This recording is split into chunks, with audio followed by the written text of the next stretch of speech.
কাল থেকে ভালো হয়ে যাব। এটি প্রত্যেকটি মুমিনের জন্য বিশাল বড় ট্র্যাপ, বিশাল বড় ধোঁকা। শয়তান চায় যে প্রতিটি মুমিন এই ট্র্যাপের মধ্যে ফেঁসে থাকুক, এই ধোঁকার মধ্যে পড়ে থাকুক। আপনি নামাজের সময় যদি কোনো নওজোয়ানকে বলেন যে চলো ভাই নামাজের সময় হয়েছে, নামাজটা পড়ে আসি, সে বলবে না হুজুর আজকে না, কালকে থেকে ইনশাআল্লাহ নামাজ পড়ো, দোয়া করেন, আজকে কাপড় ঠিক নাই। তাকে যদি বলা হয় যে চলো বাড়ি থেকে কাপড়টা চেঞ্জ করে আসি তারপর মসজিদে যাও, সে বলবে না হুজুর আজকে থাক, কাল থেকে ইনশাআল্লাহ যাব।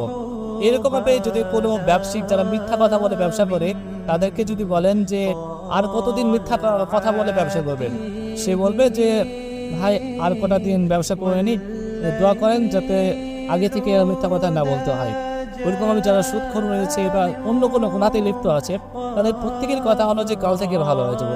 এই কাল থেকে করতে করতে আমাদের আর কাল আসে না, আর এই শয়তানের ধোঁকায় পড়ে থাকে। আল্লাহ তাআলা আমাদের সকলকে মানে বোঝার